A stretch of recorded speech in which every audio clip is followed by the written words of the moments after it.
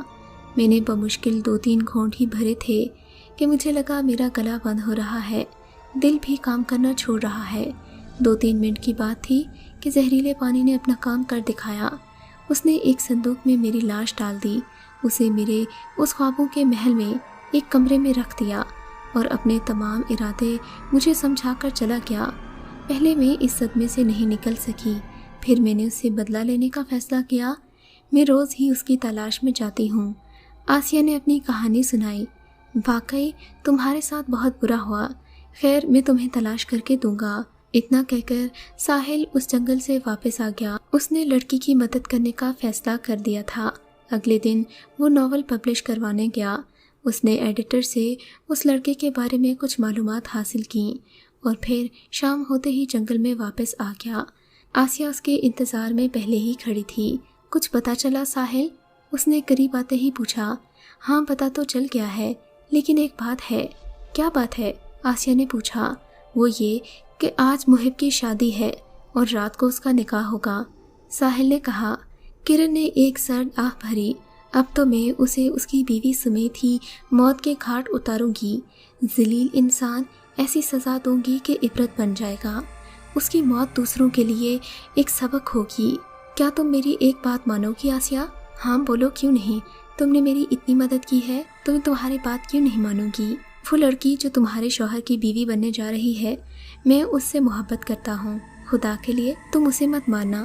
یہ کہہ کر وہ نم آنکھوں کے ساتھ واپس گھر کی طرف چل دیا۔ آسیہ اپنے مشن کو پورا کرنے کے عزم میں شہر کی طرف چل دی۔ جنگل کی بائیں جانب ایک آبشار تھا جہاں ساحل بیٹھا اپنے ماضی کی یادوں میں کھویا ہوا تھا۔ آسیہ محب کے گھر پہنچ چکی تھی۔ محب ایک امیر آدمی تھا، لہٰذا شادی کی تقریب میں بہت شہنائیاں تھیں، تمام تیاریاں مکمل تھیں۔ اب دلہن کی آمد کا انتظار تھا، پھر نکاح خواہ نے نکاح پڑھایا تھا۔ محب بھی شادی میں خوش خوش کھڑا تھا، وہ آنے والوں سے پھول وصول کر رہا تھا۔ اچانک اسے لگا کسی نے اس کے جسم کو مضبوطی سے زمین سے جکڑ دیا ہو۔ وہ ذرا بھر بھی حرکت نہیں کر پا رہا تھا۔ خوف اور حیرت کی وجہ سے اس کے جسم میں سنسنیاں سی دوڑنے لگیں، کیونکہ اس کے سامنے اس کی پہلی بیوی کھڑی تھی۔ آسیہ کو اس نے خود اپنے ہاتھوں سے زہر دیا تھا، صندوق میں بند کر کے اس کے محل کے تہہ خانے میں رکھ کر تالا لگا دیا تھا۔ وہ مرنے سے بچ گئی تھی تو وہاں سے نکلی کیسے اور اس تک کیسے پہنچی؟ مگر اس سے پہلے کہ وہ سوال اپنی زبان تک لاتا، آسیہ چل کر اس کے قریب آئی۔ اسے یقین نہیں آ رہا تھا کہ اس نے اپنی آنکھوں کو ملتے ہوئے ایک طرف پھر غور سے دیکھا، مگر وہ بول رہی تھی۔ اب چاہے آپ اپنی انگلی کاٹیں یا آنکھیں، یہ حقیقت ہی ہے، میں آپ کی سابقہ بیوی ہوں۔ اب تو آپ نئی شادی کرنے جا رہے ہیں نا؟ آسیہ نے محب کو مخاطب ہو کر طنزیہ لہجے میں کہا اور جا کر ایک طرف بیٹھ گئی۔ تم یہاں کیسے؟ محب نے بمشکل جملہ ادا کیا۔ میں تو نہیں آنا چاہتی تھی، وہ بس تمہاری موت لے آئی ہے مجھے یہاں پر۔ یہ الفاظ ادا کرتے ہوئے آسیہ نے کرسی سے اٹھ کر اس کے قریب آئی اور خنجر اس کی نظروں کے سامنے سے گزارا۔ محب کی آنکھیں خوف سے پھیل چکی تھیں۔ اس سے پہلے کہ آسیہ کچھ کہتی، محب کو دل کا دورہ پڑ چکا تھا۔ خوف کی وجہ سے اس کی موت واقع ہو چکی تھی۔ محب کی موت پر گھر میں کوہرام مچ گیا۔ اس کے ساتھ ہی آسیہ وہاں سے غائب ہو گئی۔ اتنے میں عائشہ وہاں چلتی ہوئی آ گئی، جسے آج محب کی بیوی بننا تھا۔ ادھر ساحل بے چینی سے کروٹیں بدل رہا تھا۔ وہ صبح ہونے کا انتظار کر رہا تھا اور پھر نئی صبح اس کے لیے خوشیوں کا پیغام لے کر آئی، کیونکہ عائشہ ہمیشہ کے لیے اس کی ہو چکی تھی۔ اسے اپنی غلطی کا احساس ہو گیا تھا کہ اس نے دولت کی وجہ سے ایک مخلص شخص کا ساتھ چھوڑا تھا۔ اگر آپ کو یہ کہانی اچھی لگی ہے تو اس ویڈیو کو لائک کیجیے اور اس طرح کی مزید ویڈیوز دیکھنے کے لیے ہمارے چینل کو سبسکرائب کیجیے۔ اور ہاں، اگر آپ کی کسی دوست، رشتہ دار یا بہن کے ساتھ خدا نہ کرے ایسا کوئی واقعہ پیش آیا ہے تو ہمیں کامنٹ سیکشن میں اس کے بارے میں ضرور بتائیے۔